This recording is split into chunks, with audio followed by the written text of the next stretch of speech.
গণঅভ্যুত্থানের মধ্য দিয়ে শেখ হাসিনার দীর্ঘ শাসনের অবসানের পর প্রথম জাতীয় নির্বাচনের পথে বাংলাদেশ।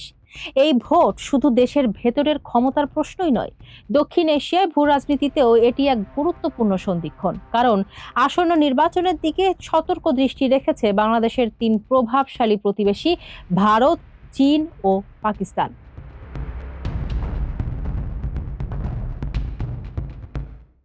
বর্তমানে ডক্টর মোহাম্মদ ইউনূসের নেতৃত্বাধীন অন্তর্বর্তী সরকারের অধীনে চলছে রাষ্ট্র পরিচালনা। নির্বাচনী মাঠে মূল প্রতিদ্বন্দ্বিতা চলছে বিএনপি ও জামায়াতে ইসলামীর মধ্যে। নিষিদ্ধ আওয়ামী লীগ নির্বাচনের বাইরে, আর দলটির সভানেত্রী শেখ হাসিনা ভারতের নির্বাসনে। এই বাস্তবতা বাংলাদেশের পররাষ্ট্রনীতির পুরনো ভারসাম্য ভেঙে দিয়েছে। বিশ্লেষকদের মতে হাসিনার পতনের পর ঢাকার ভূ রাজনৈতিক অবস্থানে এসেছে বড় পরিবর্তন। যেখানে একসময় ভারত ছিল সবচেয়ে ঘনিষ্ঠ অংশীদার, সেখানে এখন সম্পর্ক তলানিতে। বিপরীতে পাকিস্তানের সঙ্গে বরফ গলছে এবং চীনের সঙ্গে কৌশলগত বন্ধন আরও দৃঢ় হচ্ছে।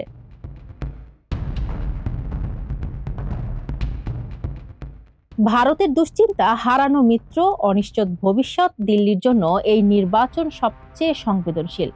শেখ হাসিনার আমলে বাংলাদেশ ছিল ভারতের নিরাপত্তা ও কৌশলগত পরিকল্পনার গুরুত্বপূর্ণ স্তম্ভ।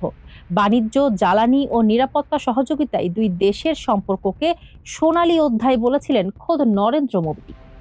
কিন্তু হাসিনার পতন, তার প্রত্যাবর্তন না হওয়া এবং আওয়ামী লীগের নিষিদ্ধ হওয়া, সব মিলিয়ে ভারত বড় এক কৌশলগত ক্ষতির মুখে।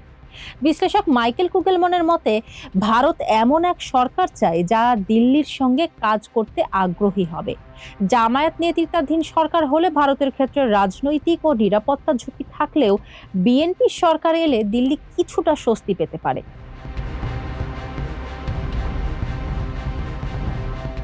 পাকিস্তানের সুযোগ, পুরনো ক্ষতে নতুন প্রলেপ। হাসিনার বিদায়ের পর ইসলামাবাদের জন্য খুলেছে নতুন দরজা।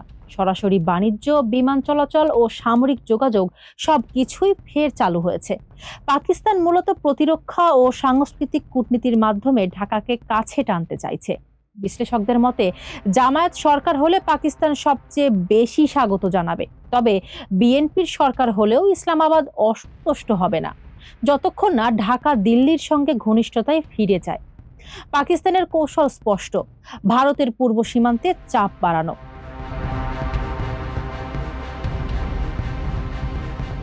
চীনের হিসাব, সরকার নয় স্থিতিশীলতা বেইজিং এর দৃষ্টিভঙ্গি সবচেয়ে বাস্তববাদী।